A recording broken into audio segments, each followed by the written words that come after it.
The phone vibrated at 1:13 a.m. A message from my daughter. No punctuation, no greeting, just, "She's staying at the Fairmont tonight, room 507. It's for the best." For the best. I lay in the dark, the ceiling dissolving into black, her words repeating in my head like the click of a safety catch. My wife of 30 years. My daughter, our daughter, sending me the coordinates to watch my life fracture. I didn't call back, didn't ask questions. There's a kind of quiet you can only reach when there's nothing left to salvage. I put the phone down, sat up. Somewhere in the city, she was lying in a bed that wasn't ours, listening to another man's breathing. The clock ticked. Mine didn't. By 1:20, I had decided what needed to happen. Not to them, to me. The first time I noticed something, it was small. She smiled differently at her phone. Not at me, not at anyone else, just the screen. Then came the unexplained late dinners, the faint trace of cologne that didn't belong in our house. I told myself it was work. I told myself lies so quietly I almost believed them.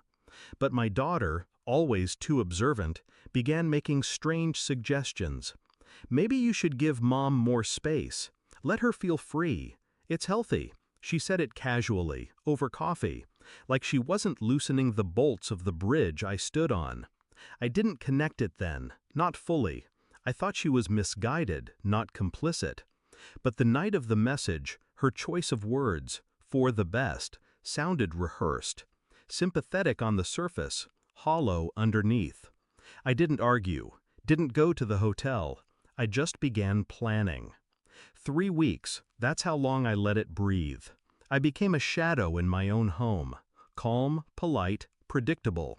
The kind of man no one suspects is already dismantling the room from the inside.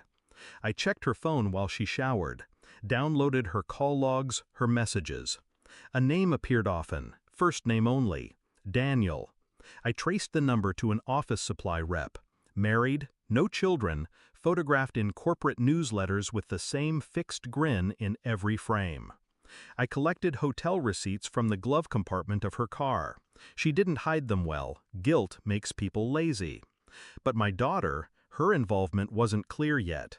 I found nothing in writing, only patterns. She'd be the one to suggest Mom take a spa weekend, to encourage her to reconnect with herself. Every breadcrumb she dropped led my wife closer to him, and me further from them both. The DNA test was almost an afterthought, something to confirm a suspicion I had buried years ago when our daughter was born and her eyes didn't quite match mine.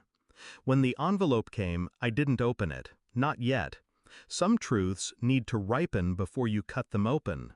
It was a Wednesday night when I read it.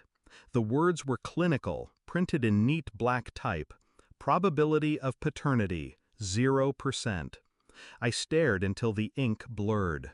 No rage, just confirmation. I set the envelope on the kitchen counter, waited for her to come home. When she walked in, I didn't greet her, didn't look up from the table. I slid the envelope toward her. She hesitated, opened it, read. Her breath caught. She sat down slowly, like the air had been pulled from the room. I said nothing. Her lips moved without sound, her eyes wet but unfocused. I didn't offer comfort. The next morning I was gone before they woke. By noon the house was stripped of my things. Bank accounts shifted. Joint assets locked in pending litigation I had filed weeks earlier, prepared quietly, waiting for the right trigger. I sent my daughter a message. Short. Ask your mother who your father is. No accusation, no explanation, just a seed. By evening she called. I didn't answer. 2 days later, a mutual friend told me my wife had left the house. My daughter wasn't speaking to her. Daniel had blocked her number. 3 lives, all tangled together in deceit, now unraveling in separate directions. I never raised my voice, never demanded answers. They were left to answer themselves. I rented a small place by the water. The air smelled of salt and metal.